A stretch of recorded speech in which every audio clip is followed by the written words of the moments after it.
Okay, let's dive right in. The world of educational technology, well, it's standing at a massive crossroads. For a long time, innovation felt kind of chaotic, right? Like a mad scramble. But as we're heading into 2025, that's all starting to change.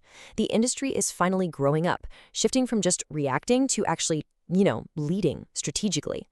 But, and this is a big but, this new maturity is bringing a whole new set of challenges to the surface.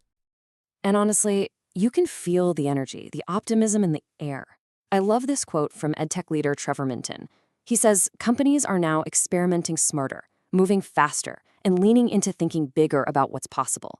This isn't just about playing catch-up anymore. No, this is about pushing the envelope, really pushing the boundaries. It feels like we're right on the edge of some incredible breakthroughs.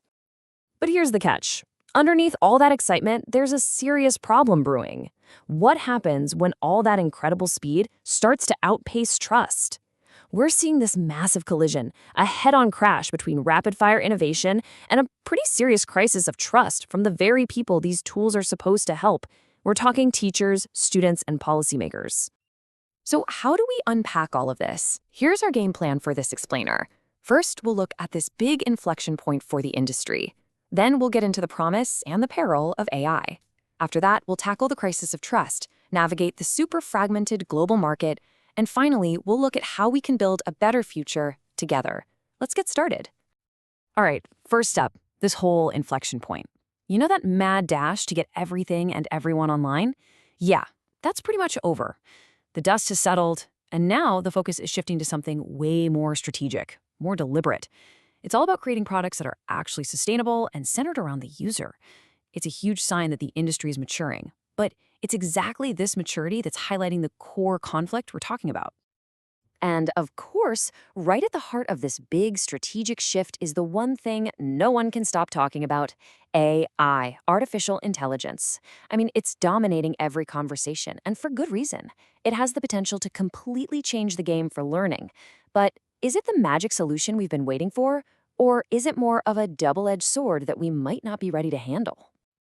And that really gets to the AI paradox, doesn't it? On one hand, the promise is just, wow, we're talking truly personalized learning for every student, taking a mountain of admin work off teachers' plates, getting incredible data insights.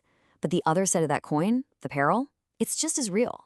We could end up amplifying existing biases, making bad teaching methods just faster. And then there are the huge data privacy and security risks. All of this is happening without a clear ethical rulebook. And this right here, this is the core fear. It's not really that AI is going to fail.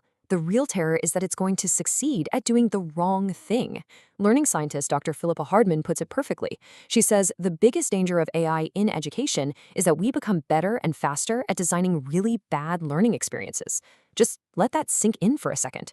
We're not talking about real innovation. We're talking about putting outdated, ineffective methods on autopilot. So, that brings us to the true challenge, the real question we need to be asking. How do we use AI for more than just, automating old methods or cranking out content?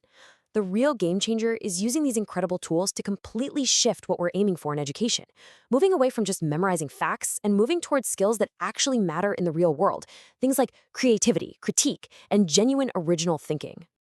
Okay, so this huge risk baked into AI, it leads us straight into our next big topic, this growing crisis of trust. Because let's be real, you can have the most amazing, promising technology in the world, but it means absolutely nothing if the folks on the ground, the teachers, the schools, are looking at it with a healthy dose of skepticism. And look, this skepticism didn't just appear out of nowhere. It has been earned. The EdTech industry has a long history of overpromising and seriously under-delivering. Michael Forshaw from EdTech Impact talks about a graveyard of EdTech platforms, all these tools that just fizzled out because, as he says, they didn't really answer the questions that schools needed answers to. That history leaves a mark. It creates a legacy of doubt that's really hard to shake. And you can see this trust gap plain as day in the data. Check this out. When you ask people if they trust the tech sector in general, you get a pretty high number, 76%. But the moment you ask specifically about AI, that number absolutely plummets to just 50%. That massive 26-point drop is the whole story right there. It tells us that people see AI as something completely different, something riskier, that needs a much higher level of proof before they'll buy in. So what's at the heart of this trust problem? It really boils down to one simple word: evidence. But here's the kicker. What does that word even mean? Because if you ask a researcher, they'll talk about academic studies. Ask a teacher, they want to know if another teacher they trust has used it successfully. A policymaker needs to see that it works at a huge scale. And the developer, they're focused on whether people are actually using it. See the problem? They're all using the exact same word, but they are speaking completely different languages.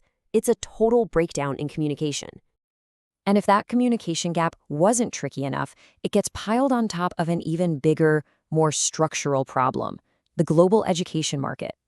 It's not one big thing. It's a million tiny, fragmented pieces. It's a messy patchwork. I mean, just look at Europe for a second. You could have a tool that's an absolute game changer in Finland, right? But try to take it to Portugal, and it's completely useless. Why? Because you've got different languages, totally different curricula, different ways of teaching, different government rules. This incredible complexity makes it almost impossible for even the very best EdTech tools to grow and scale up. So what you end up with are two totally different worlds of innovation. On one side, you have the US approach. Think of it like a rocket ship. It's all about moving fast, breaking things, and innovating at a massive scale. It's exciting, but it comes with a huge risk of making things like bias and data privacy even worse. Then you have the European approach, which is much more like the tortoise in the story. It's stable, it's slow, it's heavily regulated, and while that can be frustrating for small companies, that intense focus on doing things right might just be its secret weapon, giving it a huge advantage in building the kind of trustworthy AI everyone is starting to demand. So that's the landscape.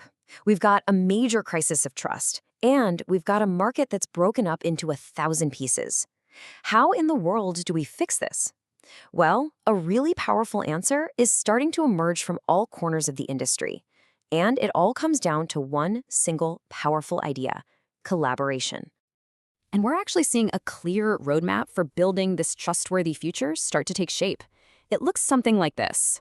Step 1. We need to establish common standards. We need a shared playbook so that when we say quality, everyone is on the same page. Step 2. We need to create accessible test beds, real-world environments where new tools can be tested and co-designed with educators in actual classrooms. And finally, step 3, we have to foster real collaborative alliances. We need to build bridges that bring policymakers, developers, researchers, and teachers all to the same table, working together. And listen, this isn't just some nice idea. The demand for this kind of collaboration is absolutely overwhelming. The data is incredible. When you ask the people actually working in EdTech what they want, a massive 71% say they want the best of both worlds. They want frameworks that are customized for their local needs, but are built on a foundation of common, international standards. So the message here couldn't be clearer. The future isn't one giant, one-size-fits-all global framework. And it's not 1,000 tiny, separate systems that can't talk to each other. The consensus is obvious. We need to build a system that aligns all this amazing innovation with local needs, all guided by a set of shared global principles. And that brings us to the final and maybe the most important question of all. When you strip everything else away, what is the actual goal here? Are we just trying to build better technology? Or are we trying to use that technology to build better thinking? The answer we choose to that question, well, that's going to define the entire future of learning.